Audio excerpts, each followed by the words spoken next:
Welcome back to Just Scrap Radio on bjpenn.com. I'm your host, Cole Shelton. We got a good lineup here ahead of the UFC Las Vegas at the Theater Virgin Hotels. I'm on vacation, so if any of these fights fall out, I normally do take them out, but I won't have time this week. So, first up, we'll be joined by Davey Grant to preview his fight against Rafael Assunção. Very intriguing matchup with Davey, obviously stepping out with short notice to fight Assunção. He said he wanted to fight for a long time, thought he was going to be on the London card, but really looking forward to this matchup against Assunção. We're then going to be joined by Mario Bautista to preview his fight against Guido Canetti. This one caught Mario by surprise. He didn't think it was going to be Guido. He thought he was going to get someone a bit more ranked, but he is looking forward to that matchup. We're then going to be joined by Jonathan Martinez to preview his fight against Said Nurmagomedov. This is a very intriguing fight. Jonathan's had a lot of success. Said coming off that win over Syed Yukub.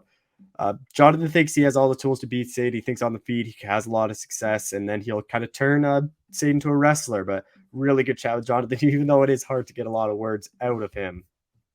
We're then going to be joined by Tyson Nam to preview his fight against Bruno Silva. Tyson coming off that knockout win over Ode Osborne.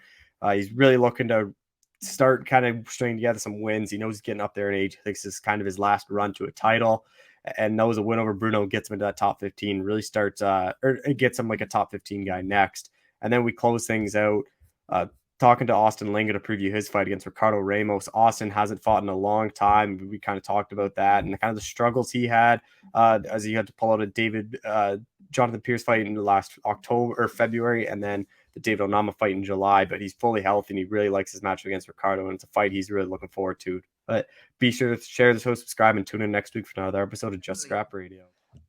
All right, we're jumping UFC bantamweight Davey Grant, who's stepping up on a bit of short notice. Davey, how's it going, man?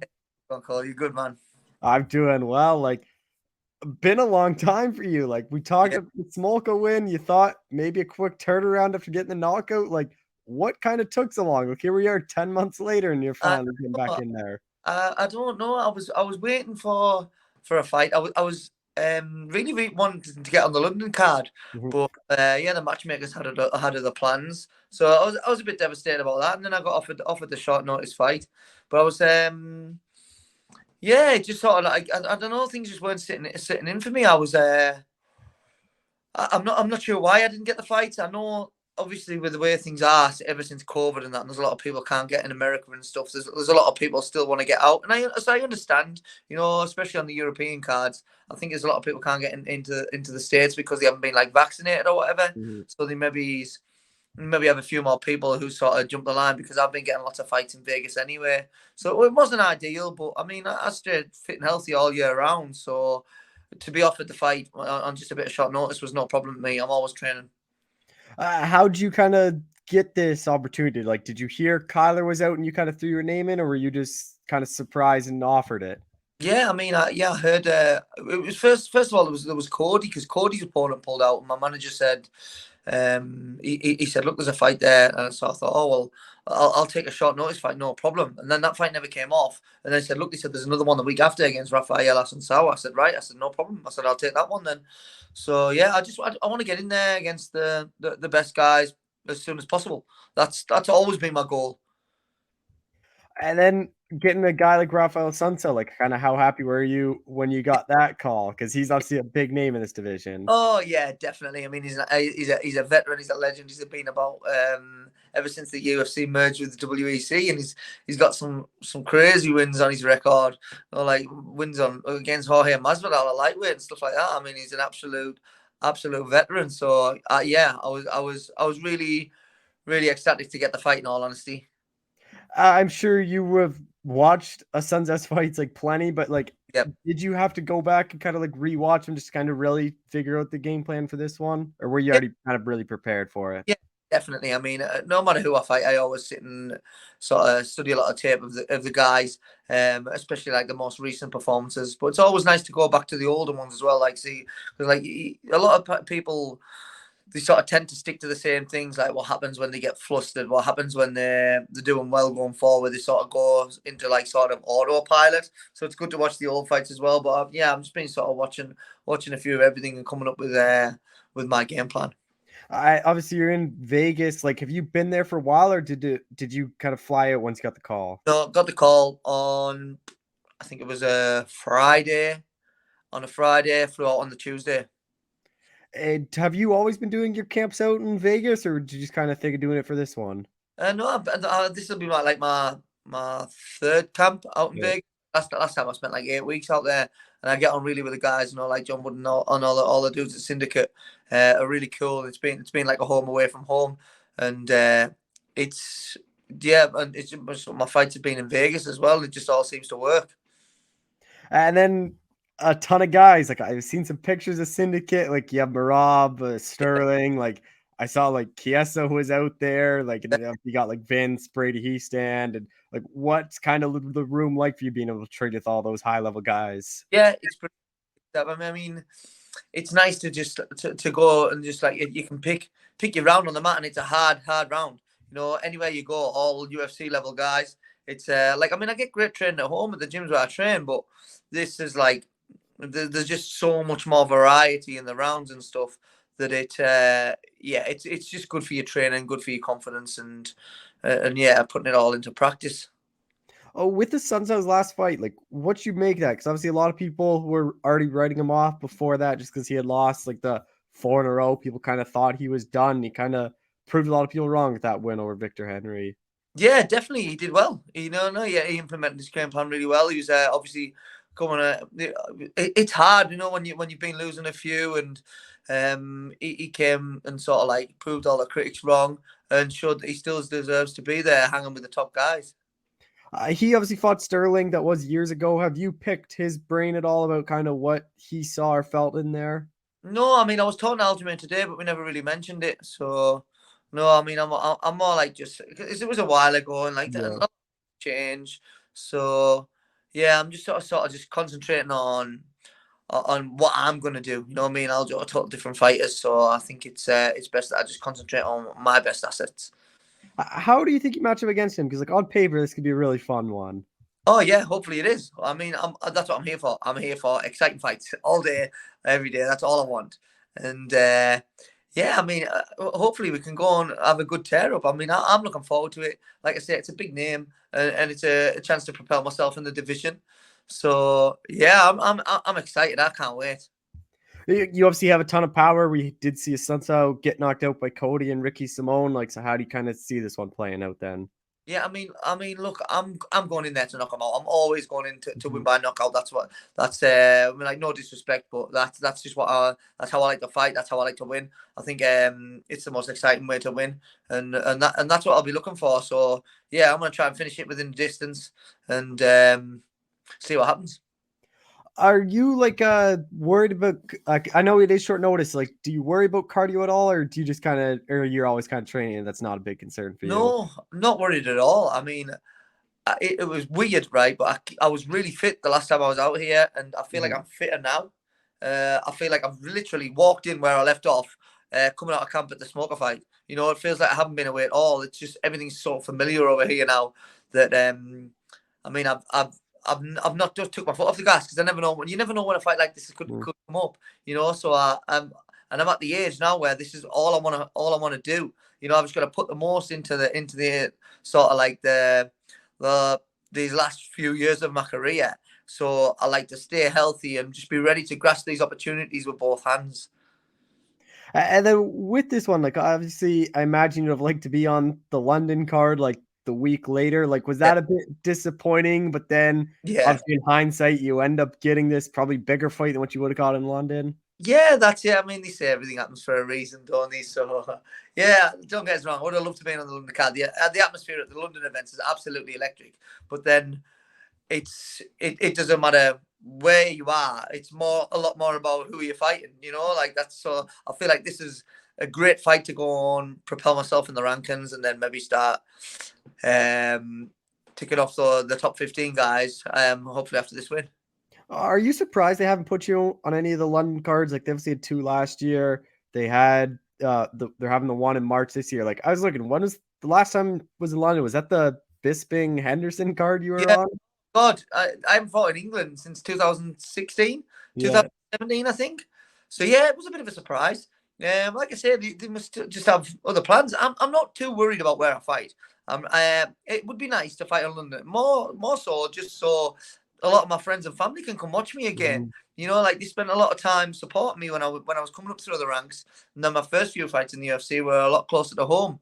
So that's nice. And like I said, the London cards have been so good. It would be great to be going to get a part of. But if I'm getting fights, I'm not bothered. I will fight anywhere as long as I'm getting the fights. I really don't mind. I guess ideal scenario is you're not going to Sunsao healthy enough. You can fly out there and enjoy that event with a beer in your hand. Don't got to worry about fighting. Yeah, that would be nice. That would be nice. Yeah, it would be good if I can go get a good impressive win and get there, go and enjoy it when I get back. But I'm more worried about just getting back to see the family at the moment. To be honest, I've only been away. I think I've been away 1 week and I'm missing them loads already. It's tough, but they know what it's about. You are fighting at a different location. Like it's not the Apex. It's like this little. It's the Virgin Theater Hotels or something. It's like a 4 or 5,000 seat capacity. Like so, obviously there is some fans. Not as much an arena, but like how kind of excited are you to be back in front of the fans? Yeah, that's gonna be great. Honestly, the last time I fought in front of fans was Russia, and I think that was Mhm. 2019. So we're going Yeah. back 4 years, and it's just a different buzz, isn't it? So I'm really looking forward to that. That's gonna be fantastic. And then the bantamweight division, like obviously has a ton of key fights upcoming. Like your teammate Marab is headlining the card. Yeah. Like you have Sandhagen Vera coming up like later that month. Like for you, what's your kind of thoughts of bantamweight division? Because whenever I talk to bantamweights, the biggest complaint like last year was, or like for the past couple of years, it wasn't really moving at the top, and now it kind of seems like it's starting to finally move, and the guys in the whole rankings are really starting to fight. Yeah, I mean the bantamweight division. I mean, without any bias, I think it's one of the most, if not the most exciting division in the UFC. There's some cracking fights up there for the guys at the top, and I just really want to be amongst that mix. Cejudo is reported to be coming back to fight Sterling for the belt. Are you surprised that he's getting that immediate title shot right away? I wouldn't say so. No, I mean he didn't get beat. He sort of relinquished the belt, didn't he, and retired. So I think it's fair. I think it's fair that he comes back and gets the title shot. I mean, I don't mind. I'm not up there in that mix yet anyway, so it Yeah. doesn't really bother me. But I feel like, I mean, he was a two-weight world champion Mhm. and never got beat for the belt. So I feel like it's pretty justified. Yeah, I just thought after O'Malley's went over Yan, I thought they would have tried to get him that title shot right away, just because I think he's a bigger name than Cejudo, and if you have Yeah. him as a champion, you could market the hell out of him and make Oh, him his big definitely, star. definitely, yeah. I think O'Malley's probably a little bit disheartened about it, but like I said, it makes no difference to me. uh, like past 2 years, like you had those close fights against Vera and Yanez, and then kind of seeing what they've done since then. Does that just kind of give you more confidence that you're kind of right there and kind of belong in that like top 15, top 10? Yeah, definitely. I feel like I can hang with the best guys in the division, no problem at all. Yeah, it's a little bit disappointing, like two pretty close losses. And it is what it is. I've always known, or I've always at least feel like I can go and hang with the top guys of the division. And when you see those guys going and doing well, then it's like hats off. Whenever you fought someone, I'm not really worried. I always want them to do well. Anyway, it makes no difference to me. But yeah, it's a good confidence knowing that I can still go and mix it with the top guys. Where do you think this win over Sunsao puts you? Because like he's been a guy kind of in that 15 spot and then kind of bumped out back to the 15 spot, like bumped out, like he's kind of got right near that rankings. Yeah, I mean, yeah, that's all. I'll hopefully like I'll go and get the win, an impressive win. Like I say, I'm looking for the knockout. So if I can go and get the win, I'd definitely be hoping to try and get myself like a top 15 ranked opponent next. And just final thing, like what is kind of the goal then for you this year? Like I imagine it's to get in a couple fights after last year. Yeah, I mean, hopefully if I can go and get 3 fights this year, that'd be fantastic. 3 fights, 3 wins, and then I eventually sort of solidifying myself in the top 10. And then there's some fantastic fights I feel I can go and partake in after that. Well, Davey, I appreciate the time. Thank you so much for doing this. No problem. Thanks, Cole. Always a pleasure. All right, we're joined by UFC bantamweight Mario Bautista, who's back in action on March 11th. Mario, how's it going, man? Doing pretty good, thank you. Obviously, a good first round finish last time out in November, like fairly quick turnaround, like 4 or 5 months, I guess it is. Like, I guess it's kind of average turnaround. Like, is this about the time frame you thought it would be for this one? Yeah. My past, including this fight coming up, have all had like 4 months in between, so it's been pretty good for me. I had time to relax. learn some new things, and then get right back to it and stay active.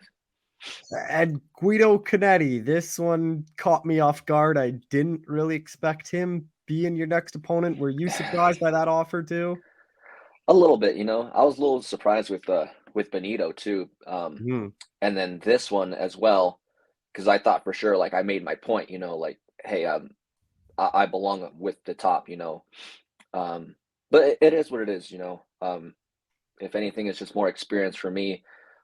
Guido brings it, in the first round, so that's what I'm looking forward to, and growing from this fight as well. What have you made of his UFC run? Like, it's full of ups and downs. Like, he lost the 3 fights in a row. Then he's got 2 first round finishes. Like, he is extremely dangerous in that first round, but when he loses, it's guys that can extend him later on. Like, what have you kind of made of his UFC run, especially the last 2 fights, though, getting those first round finishes? Yeah, well, I think that's exactly it. Once you take him into those later rounds, like, um, not talking crap or anything, but like the age does get you. He's older, and props to him for being in the UFC. But I think it's those performances, those first round performances that keep him hanging on in the UFC, and the fans like that. Yeah, and 43 years old for a bantamweight is crazy. Like, I understand a 43-year-old for heavyweight, but those smaller weight classes doing it that old, like, it's crazy he's still doing it and winning fights in the UFC at that age. Yeah, I mean, props to him. I don't think I can't think of anyone off the top of my head like that age. Maybe Frankie was close, but he's pretty much done now. So I don't know. Maybe afterwards, after the fight, I have to ask him what his secrets are. To kind of prolong this career of mine. And then you get the fight offer. It says Vegas. Did you just assume it was going to be at the Apex? Because I never even heard of this place where you guys were fighting. No, the same thing that you were thinking. I'm like, okay, Apex. I'm gonna be the Apex fighter for a while now. But no, I actually looked up the venue. Little cool venue. I think they have like the stage up front, and then almost like a theater, I guess. Mhm. But yeah, it looked pretty cool, and however small it is, I'm just happy to have some fans there. So I'll take what I can get. Yeah, I think it's like I was googling. I think it's like 4 or 5,000 capacity, which still is a decent amount in there. Like, obviously, way better than the Apex. Not that sold out arena. It's like, how kind of excited is that? Where you're out of the Apex, you can actually fight in a couple thousand fans in there. Yeah, like I said, I'll take what I can get. I've been, watching like these UFC fights and watching these guys walk out. Just seeing the crowd, it made me realize like I do miss that. Like my last 4 fights, I've been at the Apex, so I'm ready to hear the fans cheer. You and Guido were booked though. I think was it 2021, and then you had COVID. Like, how much into training camp did you get for that one? Oh, I was like, I think I was literally 2 days away from taking a COVID test to get on the airplane. So I just got COVID at the wrong time. I got COVID actually. I failed the test and I felt kind of fine. And I was still trying to work out to see if I could still make it. And then yeah, those next couple days, man, it really got me pretty good. And yeah, it lasted pretty much the whole 2 weeks, that sickness. Uh, So do you remember like much of that training camp, or like is it basically just a whole new preparation for him now? oh no, I remember it because he was southpaw, or he is southpaw. So I remember that camp, working some different things, trying to adjust. Um, so we're kind of working off of that because we still remember it. So we're just adding on to that. It made this camp a lot easier. We've already done our research on him. He hasn't changed much, so we're just following the same kind of blueprint. Is it just the usual guys you're working with? Like, obviously a ton of good bantamweights, flyweights, featherweights out by you. Like, is it just kind of the usual cast of crew for you? Yeah, yeah, we the usual guys. Some guys coming up, working with. Well, actually, my striking coach has been helping me, Randy Steinke, uh, Marcus McGee. He's gonna probably be next up coming into the UFC, and just the usual crew. Kyler Phillips has a fight the same night, Mhm. so we will be working together. And yeah, not much has changed. How nice is that having Kyler on fight week where you guys can cut weight together. Cutting weight sucks, but I just having someone probably doing it with you probably makes it a bit more enjoyable. Oh, definitely. I think the last three fights have all just been me going out there. So having a teammate there, um, it's going to be, lift up the morale a little bit, and just having a teammate like Kyler that has some good energy, it's going to be cool. Does that help too in training camp, where you guys are both peaking for that same date and you guys are both going hard? Because that is a problem when you guys all fight at different dates. Like some guys are in the gym, but they're not really training for a fight. They're just kind of in there, where both you guys have that intensity of getting ready for a fight and training. Yeah, it's always nice working with someone. You get to see, you know, trying to keep up with someone else or making sure we're doing the right things, um, going through the same, hard days, and so it's good to have someone along there right by your side. We talked a bit earlier, like obviously Guido, very dangerous in the first round. Like, how do you kind of see it playing out then? I think that first round I'm gonna have to really weather the storm because I think I know like he knows that's his only chance, a first round knockout. Um, because I'm gonna be there all three rounds. If we make it out of the first round, I think it's gonna be going pretty bad for him. And you never know. I've been having some pretty good first round finishes, so he just might make a mistake, and get himself in trouble. Do you think it's mostly going to play out on the feet, or do you think it'll hit the mat at some point? I think it has to hit the mat. I He goes forward and I go forward, and that's we're bound to clash, and wrap up. And so me, the smart thing for me to do would be to take him down and just submit him or pound him out, whatever it may be. But I think it's we're definitely going to be wrapping up. Working with guys like Kyler and Sean, like how kind of dynamic their striking is, like how beneficial is it when you get there? Because they're probably much better strikers than what you're used to fighting. It kind of seems like a step back when you get into the whoever you're fighting. Oh yeah, and I'm not really working with Sean too much, but Sean for the Benito fight definitely helped out a lot. They're a similar body style, Mhm. and Sean's way better striker than Benito. But this camp, I think I'll be working a lot with Marcus McGee, and he's definitely one of the better strikers on our team. So anytime I do rounds with Marcus, anything after that, it just seems like slow motion. I could see a lot more. So it's definitely beneficial to have him on our team. You get your hand raised here. Like, where do you think that puts you? Like, I'd have to imagine if it isn't in the rankings, like a ranked guy has to be next. Uh, I would hope so. I'm hoping a ranked guy next, or maybe someone else that's like knocking on the door of the top 15, and maybe I could fight him for that spot. But definitely one against the top 15. If if I get him out of in the first round, like I don't know what else I could do, you know to ask for that top 15. So hopefully that's what I get. And maybe another first round finish, they'll see how excited you are and they can throw you on one of these big cards. Something, one of the big cards, one of these pay-per-views, put me on the prelims or something.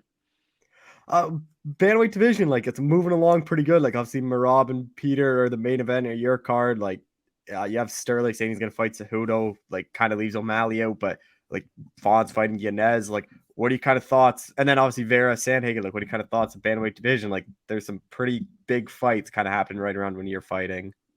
Oh yeah, some big fights. It's very deep, even outside the top 15. You got, who I think Cody Stamen. I think he's out of the top Yeah. 15, but still, like he's looked great in his last fight. So you have guys like that out there. Um, yeah, some pretty big fights coming up. I'm glad everything's moving along. Nothing's getting held up. So hopefully, if I get in the top 15, keep things moving. Are you surprised it is looking like they're gonna do Sterling Cejudo? Because I thought after O'Malley beat Jan, like he's the biggest name in the bantamweight division. Like I thought you would have thrown him in a title fight right away. Like I even think he's a bigger name than Cejudo. That I just thought it made sense to the UFC to do that. Cool. Yeah, you got me. Oh, Do you have me or no? can't hear you. Sorry.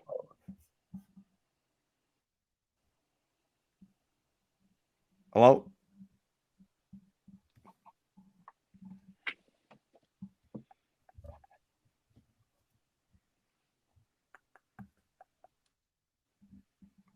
Anything or no? Still can't hear me. If I can't hear you.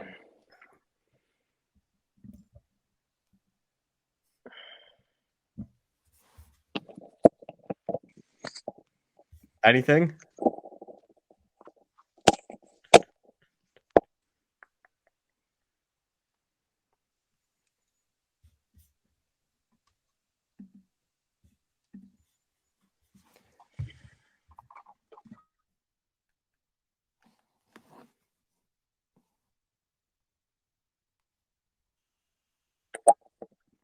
Anything now or no?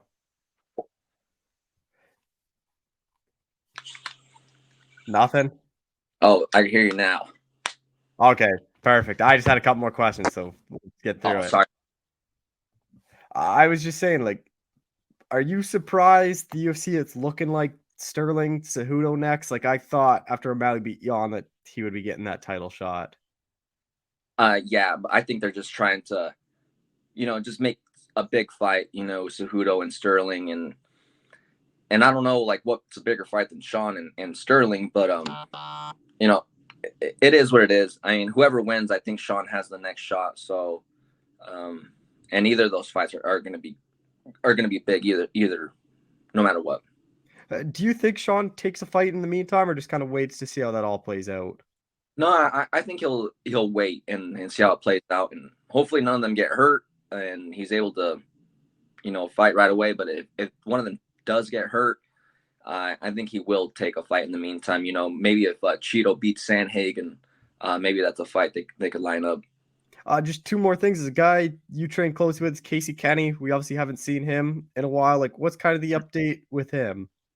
I think right now he's been in Tucson training. I know he had surgery on his finger, and he's been kind of rehabbing that for a little bit.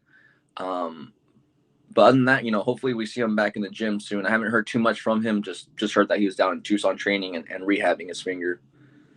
And final thing, like we kind of talked about, like you've been one of the rare fighters that they're booking pretty frequently. Like you've been getting a good amount of fights. Like, what's this ideal year kind of look like for you? Oh, I'm trying to make it look like last year. Have an early fight in February. We'll see how things go. I think since these bigger fights are coming up, maybe I'll stick to 3 fights a year. Mm-hmm. And yeah, maybe look to fight in the summertime and then one more time in the fall, and just keep that rhythm going. I've really been liking like the camps I've been having, the time in between, and so I'm gonna try to stick to this. And I think if everything goes your way, like you rally off 3 wins, like you're banging on the door of the top 10 or even in the top 10 at that point. Yeah, hopefully that's the plan. Hopefully by the end of 2023, I'll be in the top 10, or I'm hoping top 15. Mm-hmm.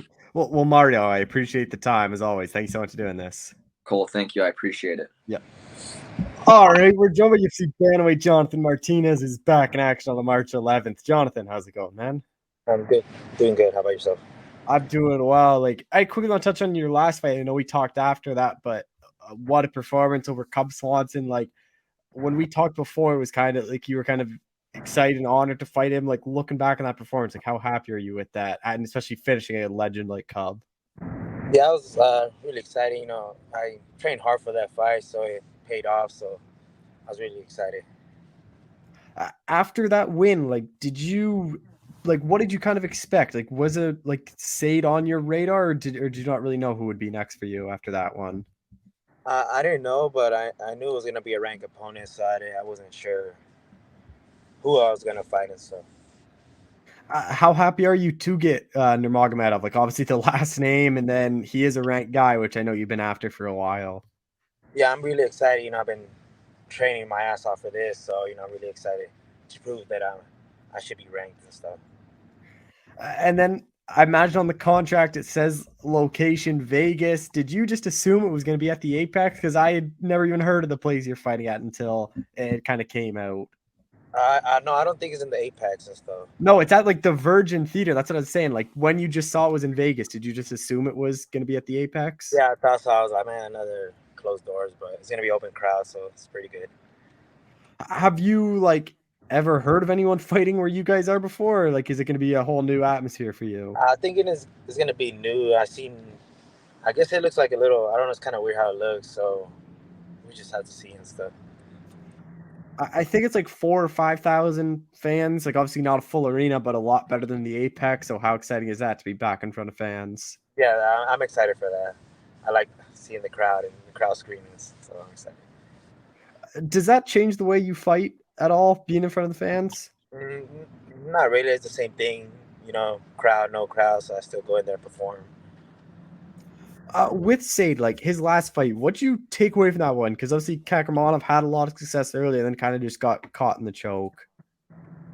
Yeah, I guess he was having a good success, and it got real reckless. I guess started shooting and he let this head his neck there, and he just got caught. So it happens sometimes.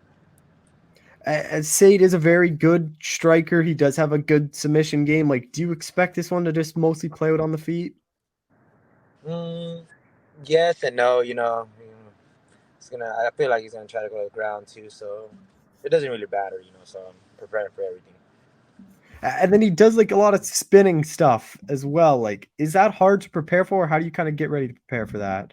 No, I have Yusuf Salah. I have Chris Gutierrez for that. Yeah. So, they kind of seem similar as him. So it plays good.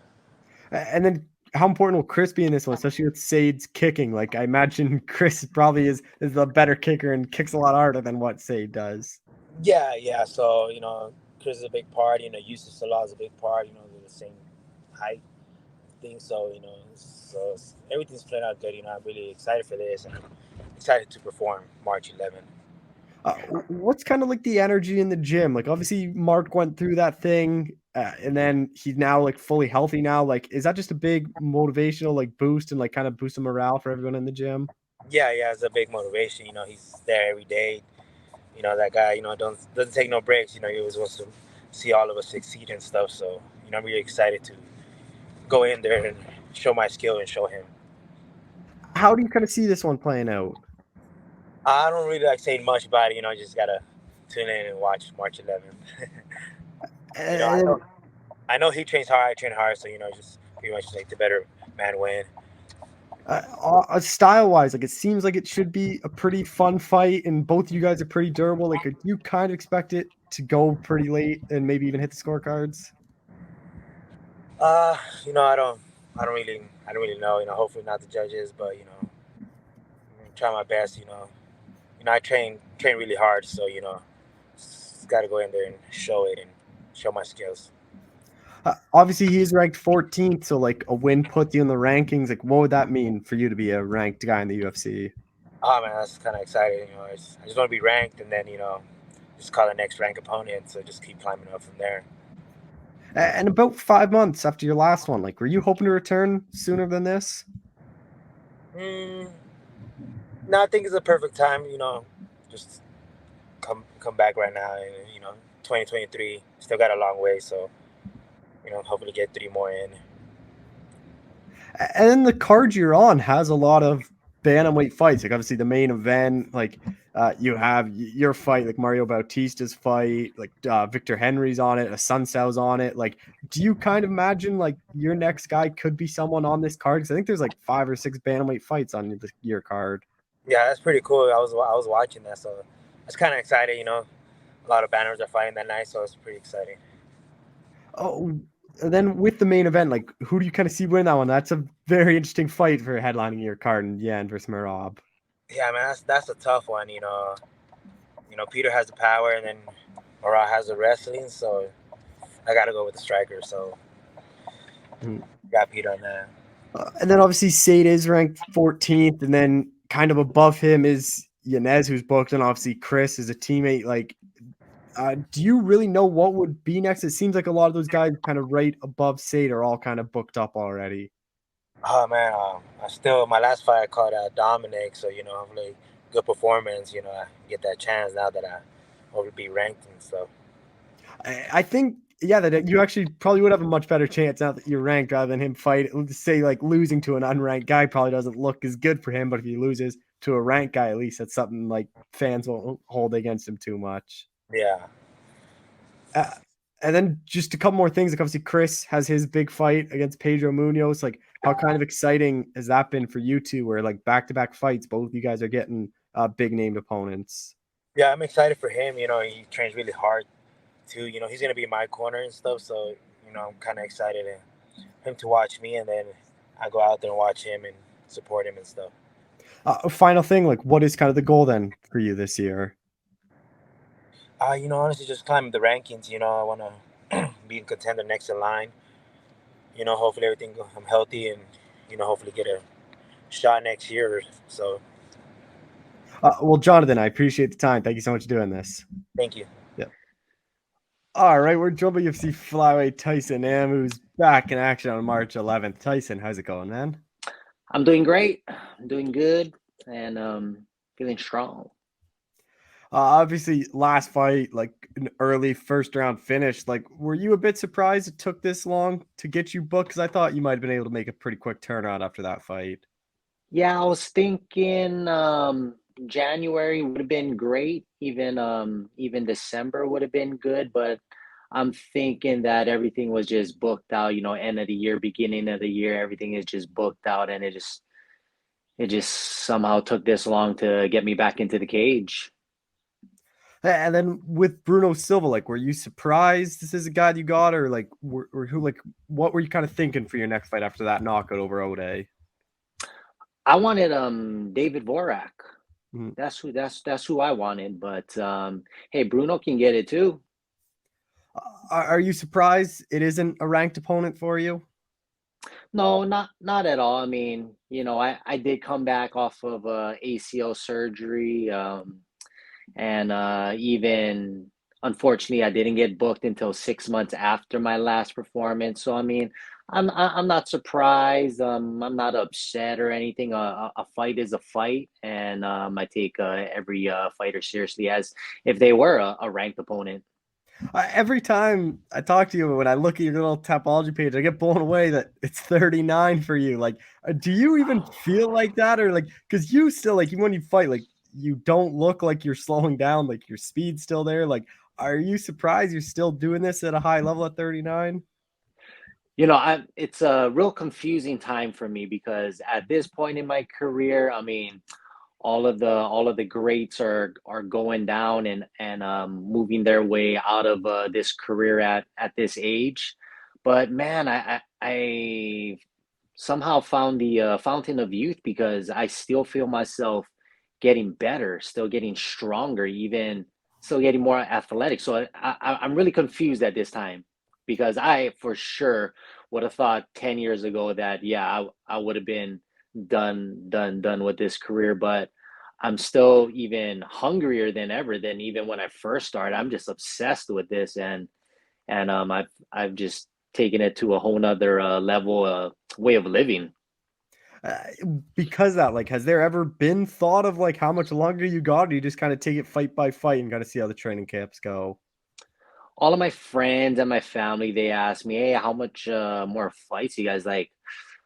I really don't want to do a lot more, but my body says something different. I mean, my body really feels good, I mean, even after coming back from surgery, it even feels stronger than pre-injury. So I'm confused as much as you are about my body, my athleticism. Who knows? Maybe it's just the water we got here in Hawaii. With Bruno, like, how familiar were you with him when you got offered him? No, I watched him fight. I think he's great. I mean, I thought he actually won the decision against Tagira. It was a really close battle. I thought he won that off of points. But yeah, no, he's great striking. He's a black belt in jiu-jitsu, high level competition. And he is like, it's kind of weird for him. Like, he started out 0-3, and then and then he kind of rallies off 2 straight knockouts out of nowhere, like showing off the power. Like, because that, like, do you still look at those early UFC fights, or do you kind of only focus on what he's done lately? I like to watch them all. Even though fights were from a while ago, I mean, you still keep those same habits as well as if you watch my fights. I mean, I still have same habits. I mean, you can change a few things here and there, but for the most part, everyone's in the UFC. Everyone knows what everybody likes to do. So we just try and plan our best to come up with a good game plan. And then you get the fight offer. It says Vegas. Like, did you just assume it was going to be at the Apex then? Like, I never even heard of the place you're fighting at until they announced it. Like, did you know this is a possibility, or did you just kind of assume it was the Apex and you thought it was Vegas? I for sure thought it was Apex. I thought it was going to go back to the headquarters, but when they said theater at the Virgin Hotels, I thought I had to check my eyesight again. I thought I had to go to my optometrist. I was like, "What is that? What is?" I've never been to those hotels, but one of my coaches said that the owner owns Virgin Airlines, Virgin Cruise. He owns the Virgin Hotels.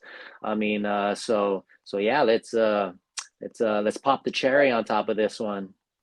Yeah, because like it isn't obviously a full arena. I think it's like a 4,000 or 5,000 seat capacity, but that is still a lot more fans than what you've been used to at the Apex. Like, how kind of exciting is that? Where although it isn't that sold out arena, it is still like a couple thousand fans being able to be there and watch you fight.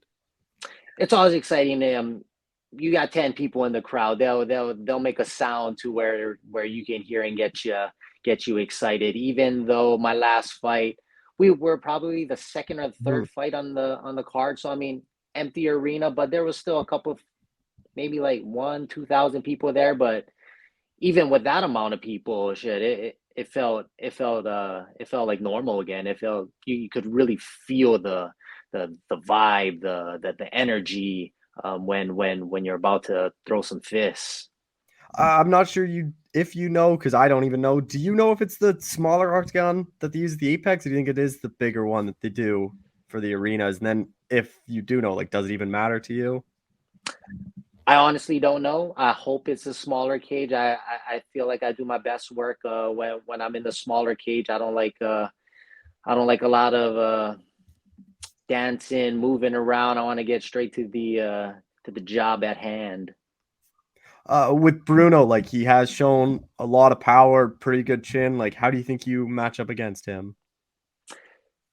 They always think they can hit hard until we trade right hands, and they always find out that I can always hit harder.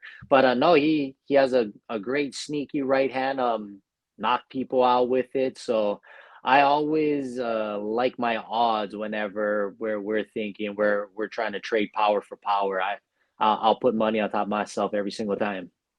He looks like a striker. That's what he likes to do. But oftentimes when you land, you kind of turn people into wrestlers. Are you kind of expecting him to shoot at some point on you?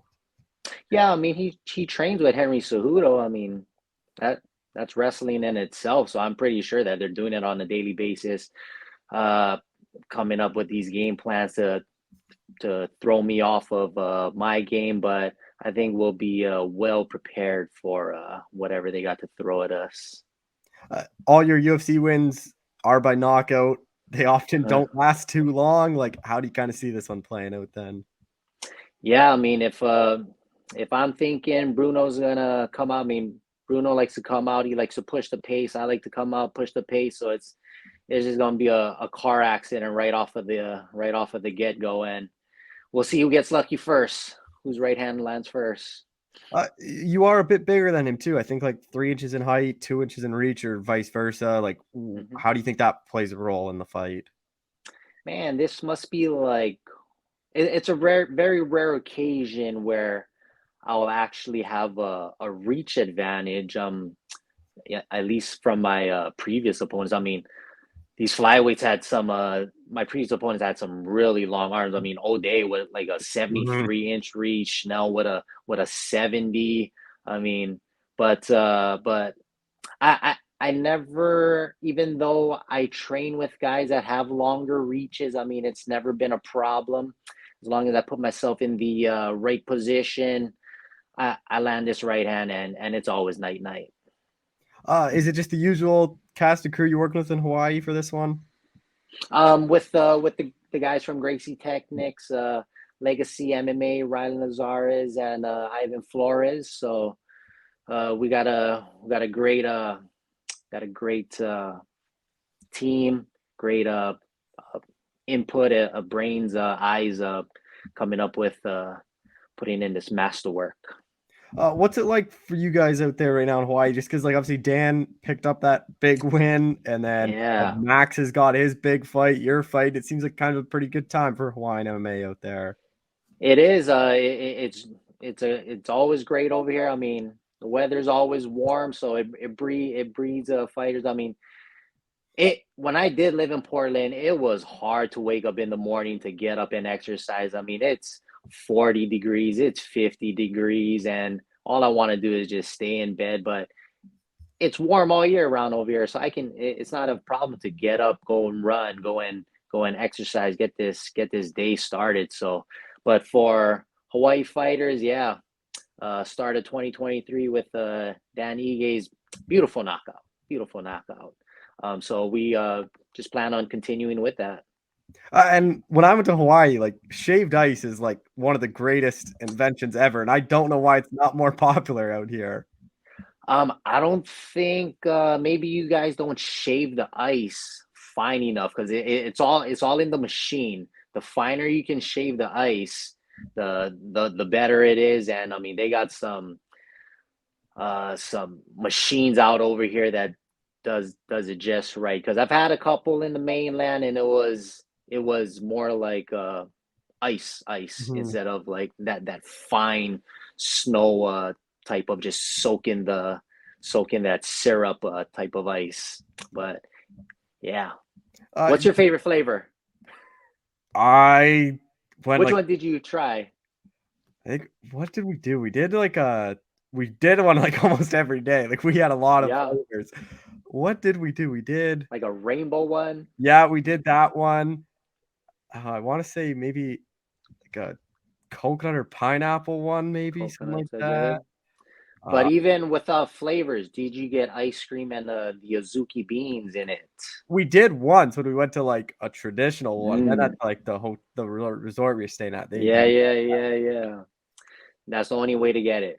Ice cream, azuki beans, and whatever toppings you want on top of that. Just a couple more things, like, get your hand raised here. Like, where do you think this win kind of puts you? Like, say it is another knockout, like 2 knockouts in a row. I have to imagine it is a ranked guy next. Yeah, for sure. I mean, not too many flyweights get back-to-back knockouts, let alone, I mean, all my wins, not surprisingly, come by knockouts. You know, either I knock someone out or I lose a decision because they're point fighting. I like to fight, but yeah, with another knockout win, I mean, 4 wins, 4 knockouts, they got to give me somebody that's ranked. Then kind of building off that, like, what is kind of the goal then? Like, after just come back from the knee injury, like only having 1 fight last year, like, what does kind of the ideal year look like for you? I would like to get 3 fights in a year, you know, every 4 months, give my body a little bit of time to rebuild, you know, physically and mentally, and then get back to it. I mean, I went back into the gym like the week after the fight, not necessarily because I wasn't injured, but just because this is my new way of life. All I do is I wake up, I eat, shit, sleep, and do MMA. That's all I do every day. So I'm always ready. You know, I ain't getting any younger, so it's go time. It's go time. Are you like open then to like short notice 35 fights if the matchup makes sense for you then to even just get in there?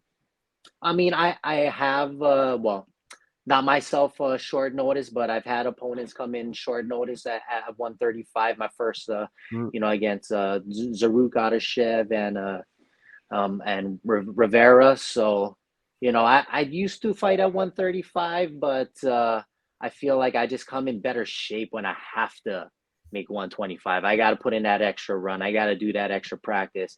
I can't eat that scoop of ice cream or that piece of chocolate. So I just feel like I do my best work when I have to make that weight at 125. And final thing, we haven't talked since obviously Moreno became the new champ, like Figueiredo moved up, like as a flyweight, like how kind of exciting is it that the division can finally move forward and we're past the whole Moreno Figueiredo just kind of taking over the top 2 spots? Yeah, no, I mean it's great. they were just they needed each other to just to build a division and just bring excitement because every single one of those fights was a barn burner, and I'm happy for both of them. So just it's just great that now we can have new faces, fresh faces fighting the top Brandon now. See where that throws the deck of cards for us flyweights. Well, Tyson, I appreciate the time as always. Thanks so much for doing this again. Thanks a lot, Cole. Yep.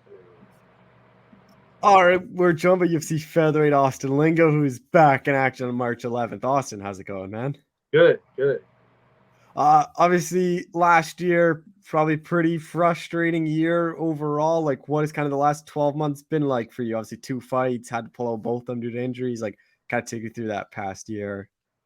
Yeah, man. It sucked, man. I had those injuries and I was pissed. I was at the gym and I, just got injured. And I just remember me and my coach were just both like, crap. Like, my coach was like, man, it's a part of it though. You just got to stick it out, keep doing what you're doing. And I was just like, yeah, that's what I'm doing. That's what I've been doing. It's like, just keep training, keep healing up, just keep going. I was trying to remember, like, how close you were. Pretty close to like both of them getting to the fight, weren't you? And then you got hurt. Yeah. I was like 3 weeks out. Yeah. And I got heel hooked one time and popped. That was horrible. And then just a couple nasty leg kicks the other time. Just took me out, man. It took my hip. So yeah, it was a pretty bad year, When were you kind of fully ready to train and ready to take a fight then? I'm ready now. Yeah. Yeah. March 11th, is my next day. So was this like later than what you wanted, or was this about the time frame you kind of thought you'd be ready to go? It's kind of later. I mean, I felt like I was ready in October or like late September, but December I was really hoping for a fight, but not fighting for a year was just, man, I wanted to fight even when I was injured, but can't do it, so. And Ricardo Ramos, like, was that a surprise? Like, did you think you were just gonna get like Onama or Pierce you were booked against, or like who were were you just kind of open to whoever they gave you? I was open to whoever they gave me. I was, I know my coach was like, man, you got to take whatever they give you, so be open for whatever. I was like, I'm ready. Let's go.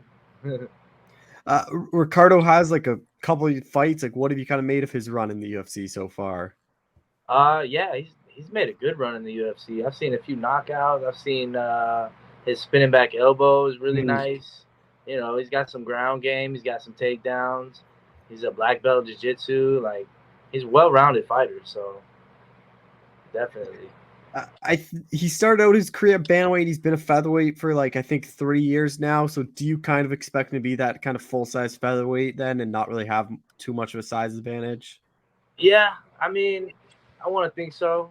Definitely that he's a full size now. But once I feel like I was a bantamweight when I was young, but that was when I was younger. I'm grown now. I wouldn't even be able to make bantamweight. I don't think so.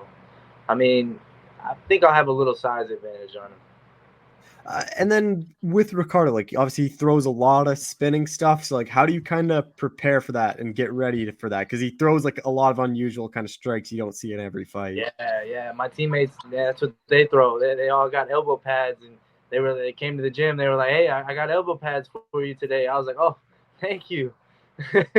And expecting those hard elbows.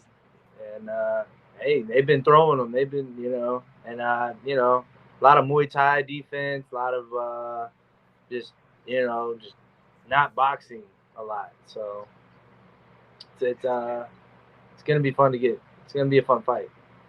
And then you go and get the fight offer. It just says Vegas. So did you just assume it was going to be at the Apex then at first? At first I did. I was like, oh, yeah, I like the small ring, but whatever. hey, I think I don't think it's too much bigger. You know, Mm. you don't ever really notice whenever you're in there. So. Are you excited to be back in front of fans? Like, obviously not a full arena, but I think like that hotel holds like 5,000 people, so it still is a decent amount in there to watch you fight. Yeah, it's good. Yeah, it was like Abu Dhabi. Like in Abu Dhabi, I think I fought with the crowd there, and it was only like 2,000 people, but it felt like a lot. I was like, man, yeah. So 5,000, I think is gonna be packed. And then, are you a bit disappointed you aren't fighting on that San Antonio card just like 2 weeks after this one?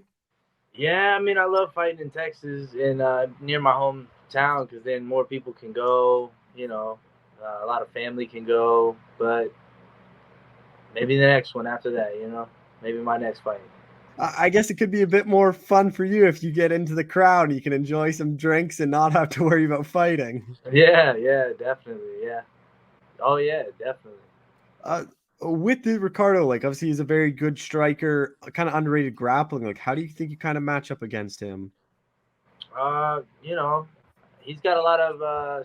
I've seen his stats. You know, his total strikes per round, everything, and I think I throw more. Definitely, I think I have a little bit more power, but I think he holds. You know, the more experience than me, and being in the ring. But like, I'm gonna come with my full game.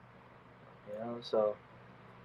I know you guys are always at the gym at Fortis, so do you not really worry about ring rust just because it has been like a year and a half since you last fought? No, I'm never worried about that because when we do rounds at Fortis, it feels worse than being in the ring. Like when I'm in the ring, it's kind of a relief versus being in front of coach and all the teammates yelling at you and coach yelling at me, and he puts a lot of pressure on us. So.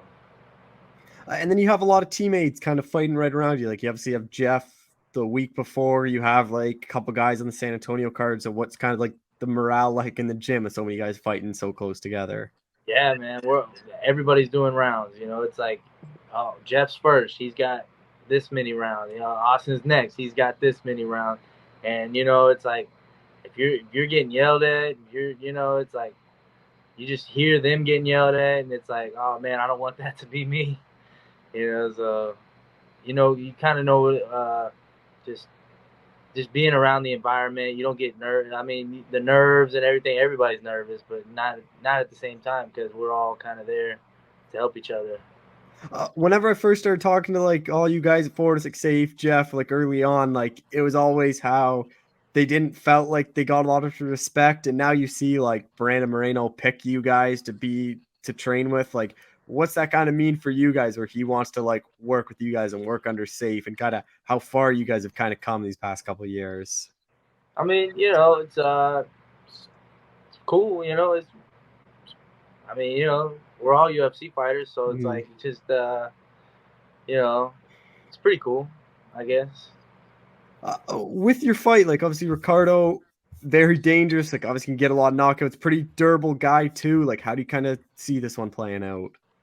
I see it definitely going into round 2, and then it's who's more durable in round 2, and I can take punishment from heavyweights, and I spar the heavyweights and go all out. So these little guys, I don't think they're gonna put it on me like that.